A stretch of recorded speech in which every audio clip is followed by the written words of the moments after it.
Bismillahirrahmanirrahim. Pengertian Syiah. Syiah secara bahasa berarti pengikut, pendukung, kelompok, atau golongan.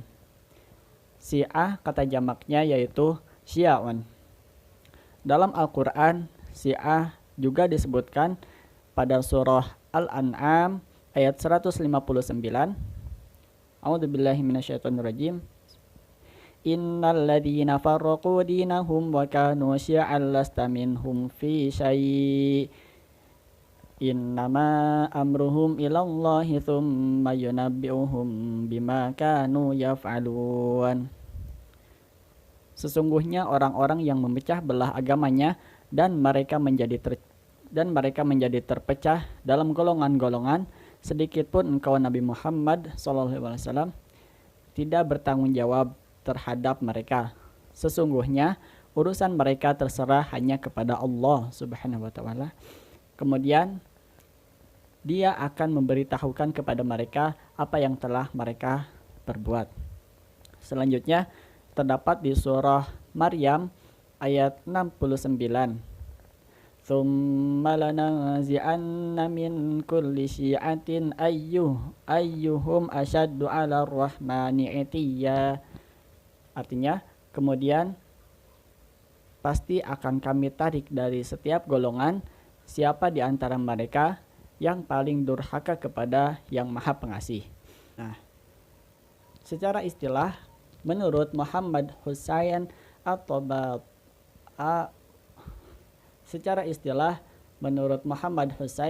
Tabatabai dalam bukunya yang berjudul Syiah Islam berpendapat bahwa Syiah merupakan salah satu faham atau aliran dalam Islam yang berkeyakinan bahwa yang menjadi imam umat Islam setelah meninggalnya Nabi Muhammad SAW merupakan keluarga Nabi Muhammad SAW sendiri, yakni Ahlul Bait.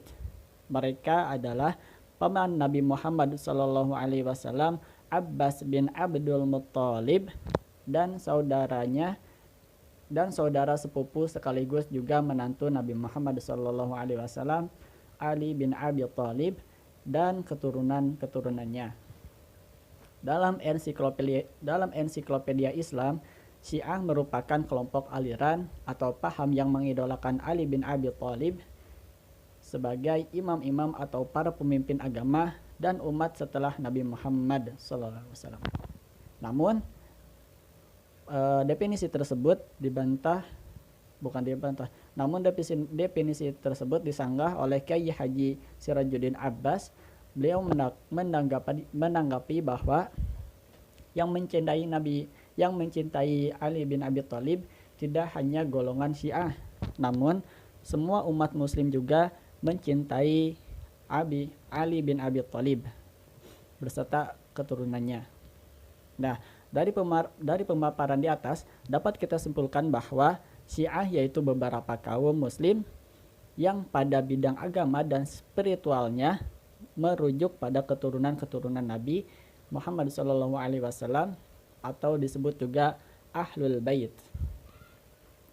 Baik, selanjutnya akan diteruskan mengenai sejarah dan asal-usul Syiah yang akan disampaikan oleh Saudara Afifah Nuqbah atau Saudara Ajeng Pratiwi. Persilahkan. Bismillahirrahmanirrahim. Terima kasih kepada teman saya yang telah memberikan saya kesempatan untuk dapat menjelaskan bagian selanjutnya. Selanjutnya saya akan menjelaskan bagian asal-usul perkembangan Syiah. Menurut para peneliti, Syiah itu muncul ketika wafatnya Rasulullah SAW. Adapun yang berpendapat bahwa Syiah itu muncul ketika sebutan yang ditujukan kepada pengikut Ali bin Abi Thalib. Maka terbentuklah kelompok-kelompok, yaitu yang pertama itu kelompok Syiah, yaitu kelompok yang mengikuti Ali dan menganggap Alilah yang berhak menjadi pengganti setelah pengganti selanjutnya. Yang kedua itu kelompok Khawarij. Kelompok Khawarij ini kelompok yang menentang Ali dan Muawiyah. dan mereka berpendapat bahwa tahkim menyalahi prinsip keagamaan. Yang ketiga yaitu kelompok Murji'ah, kelompok yang tidak menggabungkan dirinya kepada kelompok manapun, mereka menyerahkan diri kepada Allah Subhanahu wa taala. Nah, dari situlah Syiah terbentuk. Syiah itu ialah sekelompok orang yang sangat mencintai Ali bin Abi Thalib dengan cara berlebihan yang mengakibatkan kebutaan pada kecintaannya itu.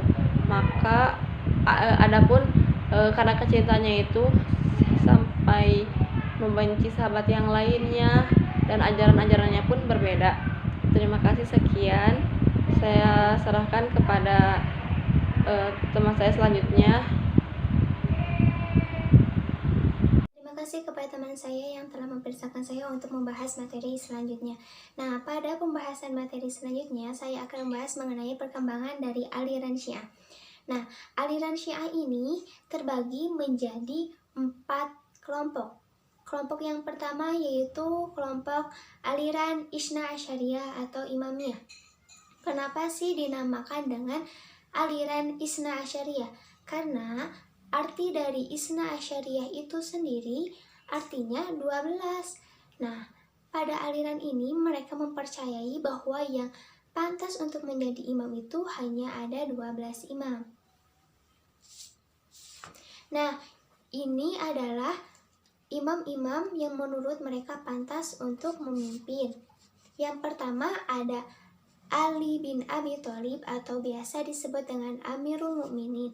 Yang kedua ada Hasan bin Ali atau biasa disebut dengan Hasan al-Mujtaba. Yang ketiga ada Husain bin Ali atau biasa disebut dengan Husain Asyahid. Yang keempat ada Ali bin Husain atau biasa disebut dengan Ali Zainal Abidin. Yang kelima ada Muhammad bin Ali atau biasa disebut dengan Muhammad al-Bagir. Yang keenam ada Ja'far bin Muhammad bin Ali atau biasa dikenal dengan Ja'far as-Sadiq.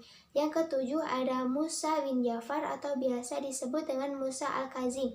Yang kedelapan ada Ali bin Musa atau biasa disebut dengan Ali ar-Ridho. Yang kesembilan ada Muhammad bin Ali atau biasa dikenal dengan Muhammad al-Jawad atau Muhammad at-Taqi. Yang kesepuluh ada Ali bin Muhammad atau biasa disebut dengan Ali al-Hadi. Yang ke-11 ada Hasan bin Ali atau biasa dikenal dengan Hasan al-Ashkari. Yang ke-12 ada Muhammad bin Hasan atau biasa dikenal dengan Muhammad al-Hadi. Nah, untuk aliran yang berikutnya ada aliran Ismailiyah atau aliran Sabaiyah. Kenapa sih dinamakan dengan aliran Sabaiyah? Karena arti dari Sabaiyah itu sendiri adalah 7. Nah, sedangkan aliran ini mempercayai bahwa ada 7 imam yang pantas untuk memimpin. Nah, dari urutan imam yang pertama hingga imam yang ke-6 sama urutannya dengan imam yang aliran Isna Asyariyah sebelumnya. Namun, pada urutan imam ke-7 mereka mempercayai bahwa Ismail bin Ja'far yang pantas untuk menjadi imam yang ke-7. Nah, untuk aliran yang berikutnya ada aliran Zaidiyah.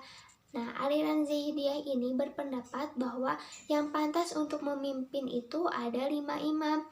Dari urutan imam pertama hingga imam keempat sama urutannya seperti dengan urutan imam di aliran Isna Asyariyah. Namun, di urutan kelima mereka mempercayai bahwa yang pantas untuk menjadi imam itu yaitu Zaid bin Ali atau biasa dikenal dengan Zaid bin Ali Asyahid. Nah, untuk aliran yang berikutnya adalah aliran Gulat. Kata Gulat berasal dari kata Gala yaglu gulu yang artinya tambah atau naik. Sedangkan kata Gula Baldin artinya memperkuat. Dinamakan aliran Gulat karena aliran ini memiliki pemahaman yang janggal dari aliran-aliran sebelumnya. Bahkan di aliran ini ada beberapa orang yang dianggap sebagai Tuhan dan Rasulnya. Maka bisa kita katakan bahwa aliran ini adalah aliran yang paling sesat di antara aliran-aliran yang sebelumnya tadi. Untuk materi yang selanjutnya akan disampaikan oleh rekan saya yang bernama Apni Novita. Kepada Apni dipersilahkan. Baik, terima kasih. Nah, materi selanjutnya yaitu tentang ajaran-ajaran Syiah. Syiah Imamiyah dalam perkembangannya dibagi menjadi beberapa kelompok.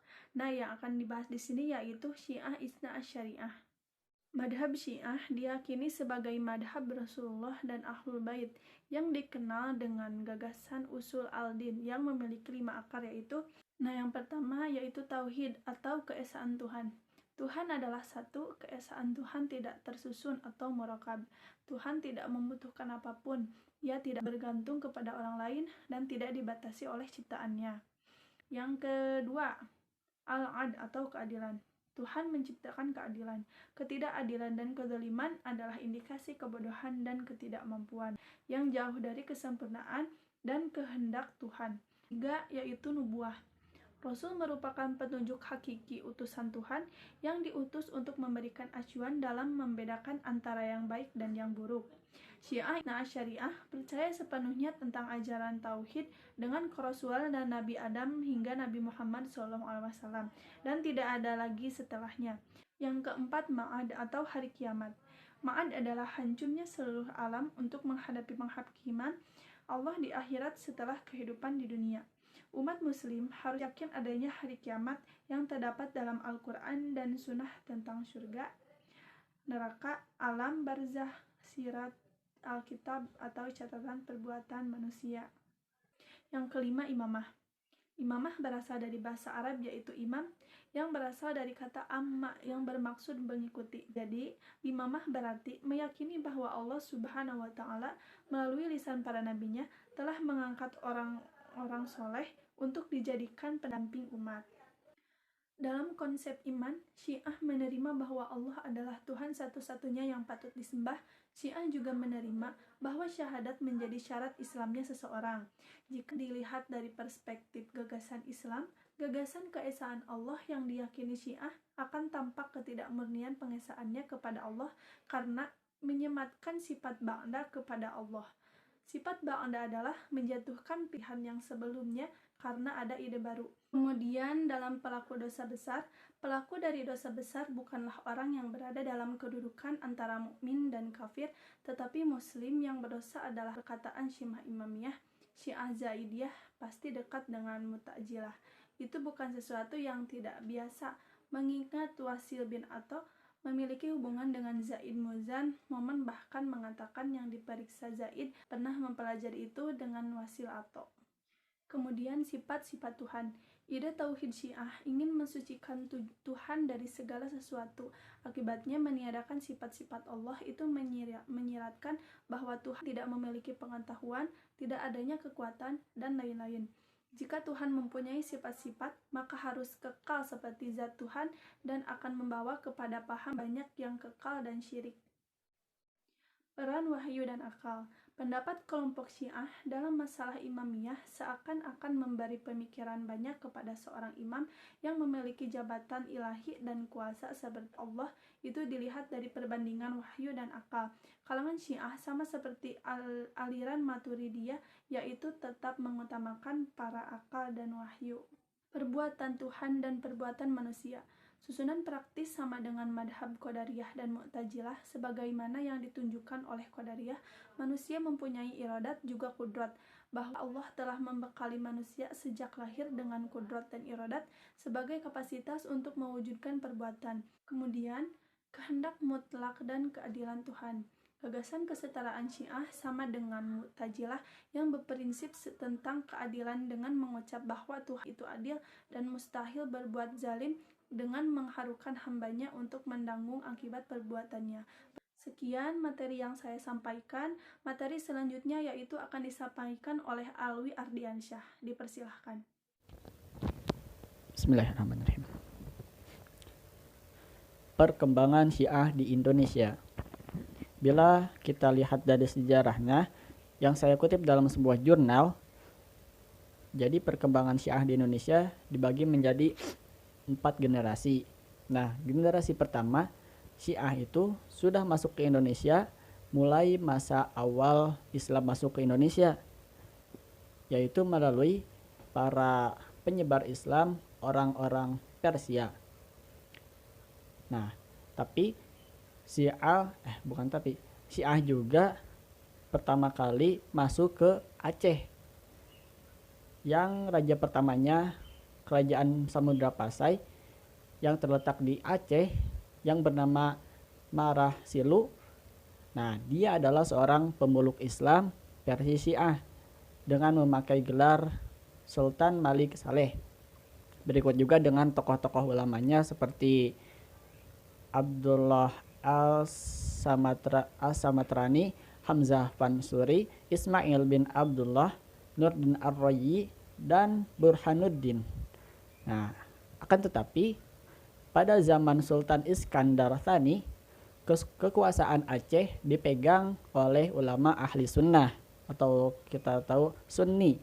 Nah, jadi sejak pada saat itu pengikut Syiah tidak lagi menampakkan dirinya. Mereka memilih untuk berdakwah secara taqiyah.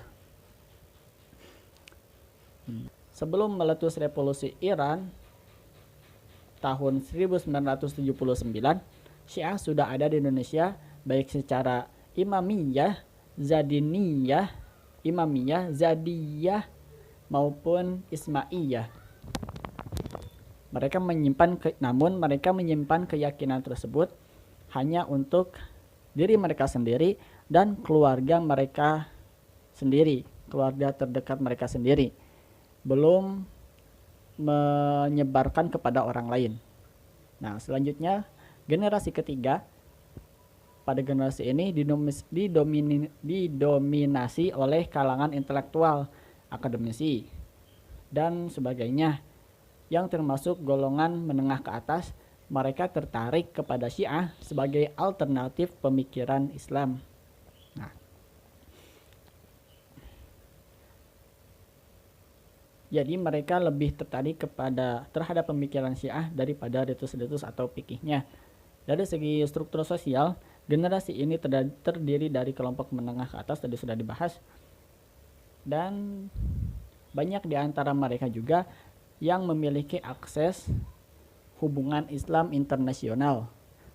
Sedangkan dari segi ideologi, mereka cenderung radikal. Selanjutnya, generasi keempat, kelompok ini mulai mempelajari fikih Syiah, terutama oleh lulusan Qom di Iran, Universitas Qom di Iran. Mereka cenderung berkonflik dengan kelompok lain dan bersemangat untuk menyebarkan paham atau aliran Syiah tersebut.